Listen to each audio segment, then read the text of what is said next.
여러분의 건강한 삶을 응원합니다. 데일리 건강 시작하겠습니다.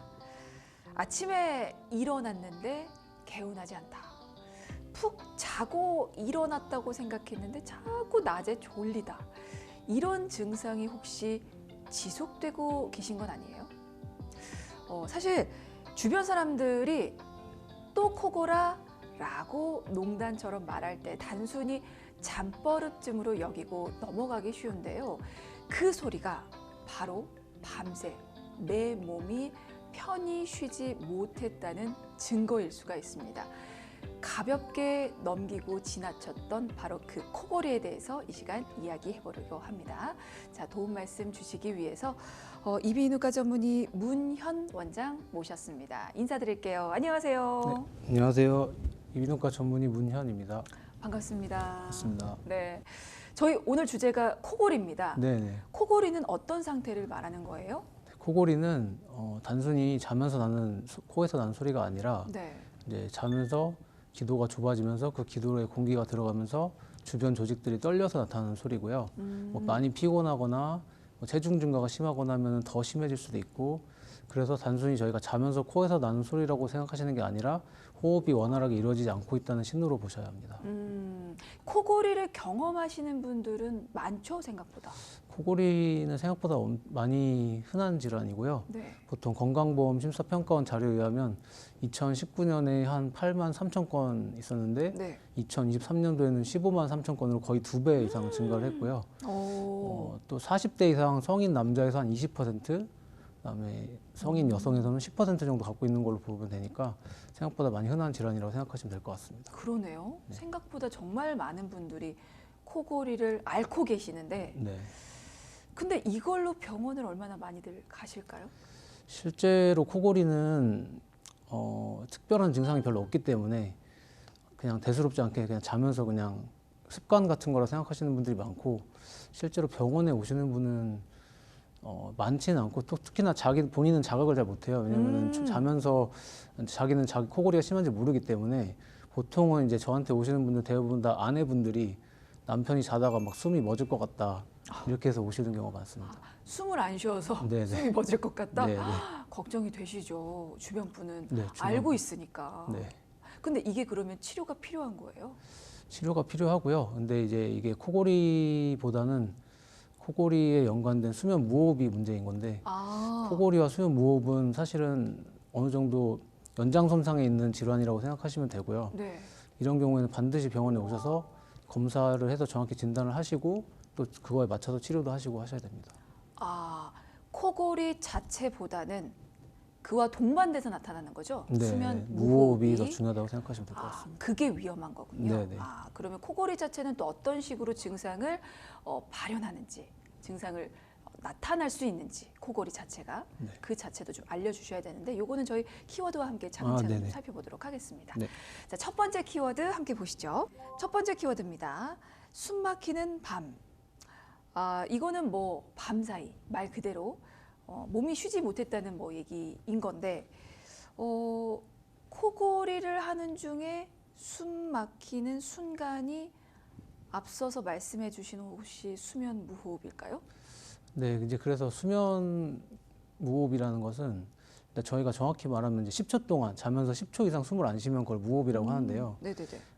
근데 그게 이제 보통 저희가 코골이가 단순히 소리가 아니라 네. 기도를 통해서 공기가 이렇게 들어갈 때 이제 자면은 기도가 좁아지기 때문에 그 좁아진 기도를 통해서 공기가 들어갈 때 주변 조직을 떨게 하면서 나타나는 소리인 거거든요. 근데 그게 이제 넓으니까 공기가 지나갈 때 소리가 안 나잖아요. 좁으면은 그 좁아지는 공간을 왔다 갔다 해야 되기 때문에 소리가 나는 건데, 네. 그럴 때 그 기도가 완전히 막히면 수면 무호흡이 되는 거고요. 약간의 틈이 있어서 공기가 왔다 갔다 할 수 있다 하면은 이제 코골이인 거니까 그 두 개는 사실은 따로따로 떨어져 있는 게 아니라 연장선상에 있는 질환이라고 보시면 될 것 같습니다. 그러면 수면 무호흡인 그 순간은 진짜 숨을 안 쉬고 있는 거예요? 그렇죠. 진짜로 기도가 꽉 막혀서 나는 숨을 쉬고 싶은데 숨을 쉬지 못하는 상황이라고 생각하시면 됩니다. 근데 이게 10초 이상일 경우라고 하셨잖아요. 네네. 10초가 안 되면 10초가 안 되면 저희가 저호흡이라는 표현을 쓰고요. 근데 저호흡과 수면 무호흡은 근데 사실은 저호흡도 무호흡만큼 이제 위험성이 있는 거긴 하지만 그래도 무호흡보다는 조금 경하기 때문에 저호흡이라는 표현을 쓰는 거고요. 코골이가 있다고 하면은 대부분 어느 정도의 저호흡이랑 무호흡은 있다고 보시면 됩니다. 알겠습니다. 근데 이제 사실 나는 자는 중에 생기는 그런 증상이기 때문에 모르잖아요, 본인은. 그렇죠. 근데 어떻게 가세요? 그래서 대부분의 경우에 환자분들은 잘 모르시고요. 네. 대부분 이제 배우자나 가족의 이제 관찰이 중요하고요. 특히나 이제 배우자분들이 많이 오시고 걱정돼서 오시는 분도 있고 잘 같이 못 자겠다 해서 오시는 분도 있고 그렇게 그런 식으로 많이 같이 오시게 됩니다. 사실 걱정도 되는데 네. 진짜 시끄럽긴 해요. 네. 무엇이 문제인지도 좀 여쭤볼까요? 이게 수면 자체를 방해할 수도 있는 겁니까? 수면 자체를 방해하기도 하고요. 네. 이제 수면 기도가 막히면 산소 포화도가 많이 떨어지기 때문에 산소 포화도가 떨어지면 뭐 뇌에서 산소가 부족하다는 걸 인지를 해서 뇌가 깨게 되거든요. 그럼 이제 실제로 나는 밤 시간에 충분히 잤다고 생각을 하는데 7시간, 8시간 잤는데 왜 이렇게 피곤하지 하는 게 사실은 실제 자고 있는 게 아니라 뇌는 깨어 있기 때문에 그만큼 수면을 충분히 이루지 못하고 있는 상황이라고 보시면 됩니다. 그렇군요. 그러면 충분히 휴식도 안 되고 그리고 숨도 제대로 못 쉬고 그래서 피로하고 낮에 졸리고 뭐 이런 것들이 증상으로 따라온다고 생각을 하면 될까요? 네, 그래서 보통 수면 무호흡의 대표적인 증상이 네. 낮에 이제 깼을 때 너무 피곤하고 이제 잔 것 같지가 않다 이렇게 생각하시는 분들이 많고 특히나 이제 수면 무호흡이 있는 분들 대체로 다 입으로 숨을 쉬기 때문에 낮에 깨면 입이 마르고 그것 때문에 목이 아프고 뭐 심하면 두통도 있고 낮 시간 동안에 많이 피곤하고 집중력이 떨어지고 그다음에 밤에 자꾸 자다가 숨이 막히니까 정말로 인지할 정도로 깨는 경우도 있고요. 실제로 자다가 네, 자다가 깨고 다시 숨을 헉헉 몰아쉰 다음에 다시 이제 주무시고 이렇게 하시는 분들이 많습니다. 원인을 좀 여쭤보고 싶은 게 이게 입으로 숨을 쉬니까 오히려 더 소리가 나고 목에서 이렇게 코골이처럼 증상이 나타나는 게 아닌가 싶은데 왜 그러면 입을 벌리고 자는 거죠? 그래서 저희가 코골이가 유발되는 거죠? 일단은 네. 원인은 대체로 두 가지로 볼 수가 있는데 이제 해부학적 요인이랑 이제 생활 습관적인 요인으로 볼 수가 있고요. 해부학적 요인이라는 건 말 그대로 이제 해부학 그러니까 아까 전에 제가 기도가 좁아진다고 말씀을 드렸는데 네. 기도가 좁아질 때 실제로 해부학적으로 정말 구조적으로 기도가 이미 좁아져 있는 분들이 계시거든요. 그래서 예를 들면 뭐 비중격이 휘어져 있어서 코로 들어갈 때 공기가 자체가 좀 좁아져 있다거나 그게 아니면 이제 목 안에 편도선이나 아데노이드라고 하는 구조물이 있는데 그 부분이 이제 비대해서 남들보다 비대해서 그게 기도를 막고 있다거나 아니면 혀가 너무 다른 사람들보다 두꺼워서 그게 기도를 막는다거나 이런 식으로 해부학적 요인이 있고요. 그게 해부학적인 원인이다. 네. 음주나 뭐 수면제를 복용하는 것도 영향을 미친다면서요? 네, 이제 해부학적인 요인에다가 이제 추가적으로 잠을 자게 되면은 목 안에 있는 기도를 유지하는 근육이 있는데 네. 그 근육이 잘 때는 누구나 다 이제 이완이 되거든요. 네네네. 남들보다 좀 더 많이 이완이 되시는 분들이 있어요. 그래서 기도가 원래 그런 구조적인 이상이 없어도 수면제나 음주를 하게 되면은 그 기도를 유지하는 근육들이 더 힘이 빠지고 이완이 잘 되기 때문에 그러면 이제 코골이나 수면 무호흡이 더 심해질 수 있습니다. 해부학적인 원인 말고도 이렇게 외부적인 요인도 있을 수 있고 네. 또 어떤 원인이 있을 수 있을까요? 뭐 유전적인 요인도 어느 정도는 일부 작용한다고 하는데 그 이유가 이제 부모님이 수면 무호흡이 있다거나 이제 코골이가 있으시면 보통 자녀들은 부모님의 골격 구조를 많이 따라가기 때문에 골격 구조가 조금 다른 분들보다 좁을 수 있고 그래서 어느 정도 유전적 요인도 있다고 보는 게 좋습니다. 그러니까 유전적인 요인은 어떻게 보면 해부학적인 요인과 좀 연결될 그렇죠. 수가 연결이 돼 있겠네요. 있죠. 네, 네. 그 신체 구조를 또 따라가게 되는 거니까. 알겠습니다. 와, 이 숨 막히는 밤이 또 어떤 질환들과 연결돼서 나타날 수 있는지도 그리고 진단과 치료는 어떻게 할 수 있는지도 다음 키워드와 함께 자세히 좀 풀어보도록 할게요. 두 번째 키워드입니다. 코골이와 함께 오는 질환. 어떤 분들은 이렇게 말씀하시더라고요. 그거 그냥 뭐 소리가 시끄러운 거지 이게 질환하고 무슨 상관이야. 코를 고시는 분들 중에는 이렇게 말씀을 하시는 분들도 계시는데 이게 분명히 다른 질환과도 연관이 돼 있는 거죠. 네, 그렇습니다. 코골이는 아까도 말씀드렸지만 이제 실제로 기도가 좁아지면서 숨을 잘 못 쉬는 거기 때문에 숨을 잘 못 쉬면 산소 포화도가 일단 떨어지고요. 산소 포화도가 떨어지면은 뇌가 산소가 떨어진 걸 인지하고 깨게 되고 그리고 그러면은 혈압도 올라가고 그러면 몸의 심혈관계에 부담을 주게 됩니다. 아, 심혈관계. 네네. 그러면 밤에 잠을 충분히 못 자서 뭐 심장이나 그렇죠. 어, 뇌나 뇌나 네. 뭐 혈관 같은 혈관 쪽. 그런 쪽에 문제가 생긴다고요? 네. 어떻게 영향을 받는 거예요? 일단은 이제 저희가 잠을 한 번만 자는 게 아니잖아요. 네. 자주 여러 번 자게 되니까 계속 지속적으로 자니까 자는 동안에 계속 교감신경이 항진되고 혈압이 계속 올라가는 거죠.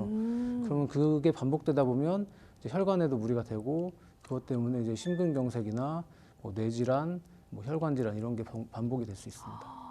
아, 그렇죠. 이게 뭐 혈관 따로 뭐 뇌 따로가 아니고 다 연결이 돼 있다 보니까 네. 그렇겠군요. 문득 너무 걱정이 되는 게 사실 저는 아이들도 좀 코를 골거든요. 애들도 코 고는 애들 꽤 있죠. 네, 아이들 코를 고는 아이들 상당히 많고요. 사실 근데 이제 성인이랑은 조금 따로 생각을 해야 되는데 아이들 같은 경우는 어떤 그런 무호흡으로 인한 심혈관계 문제 이런 것보다는 무호흡 때문에 생기는 뭐 집중력 저하라든가 학습 장애라든가 아니면은 성장 장애. 왜냐면 저녁에 잘 때 보통 제일 깊은 잠에서 성장 호르몬이 많이 나오기 때문에 저희가 수면 무호흡이 있으면 깊은 잠에 못 들어가거든요. 그러면 이제 성장 호르몬이 덜 나오고 그것 때문에 성장 지연이 될 수 있는 거죠. 아이들은 코골이를 해도 그러면 심혈관계 문제는 심혈관계 문제 같은 경우는 일단 성인만큼 심하지가 않고요. 아이들의 수면무호흡은 저희가 성인의 수면무호흡과 아이들의 수면무호흡은 그 위험성을 판단하는 기준이 완전히 달라요. 그래서 아이들은 아주 조금만 수면무호흡이 있어도 치료를 해야 된다고 돼 있고 성인 같은 경우는 수면무호흡이 어느 정도 일정 수준 있어도 치료를 해야 되는 경우랑 치료 안 해야 되는 경우도 있기 때문에 아이들은 일단 절대적인 무호흡 자체가 성인만큼 심하지가 않아서 보통 심혈관계에 무리가 될 정도로 생기는 경우는 별로 없습니다. 그 기준을 잡는 건 검사를 하고 나서 네, 그렇죠. 어떤 검사가 진행이 되나요? 검사는 일단 제일 이제 대표적인 건 수면다운 검사라는 게 있고요. 수면다원 병원에 오셔서 하루 주무시면서 검사를 하는 검사입니다. 이 검사로는 무엇을 볼 수 있는 거예요? 저희가 보통 이제 산소포화도 떨어진다고 했잖아요. 네. 산소포화도도 보고요. 뭐 호흡수도 보고, 그다음에 흉부나 이제 복부가 어떻게 움직이는지도 보고요. 네. 그다음에 심전도도 보게 되고, 근전도 근육이 어떻게 움직이는지도 보고요. 아까 이제 마지막 말씀드렸던 이제 무호흡 저호흡 지수라는 게 있어요. 이게 제일 중요한 지수인데 무호흡 저호흡 지수라는 거는 1시간 동안에 무호흡 저호흡이 몇 번 있는지를 보게 되는 거거든요. 이걸 이제 종합적으로 판단하는 검사입니다. 어떤 분들이 그러면 수면 다원 검사를 받아보는 게 좋습니까? 일단 낮에 이제 자도 피곤하다고 생각하시는 분들이나 아침에 뭐 두통이 심하거나 아니면 아침에 일어났을 때 입이 너무 마른다거나 네. 아니면 이제 비만, 당뇨, 고지혈증 이런 게 있는 분들이거나 아니면 아침에 일어났을 때 두통이 잦고 이제 집중이 잘 안 되고 이런 분들 제가 말씀드린 것 중에 한 두 가지 정도 해당되신다고 하면 검사를 한번 받아보시는 게 좋습니다.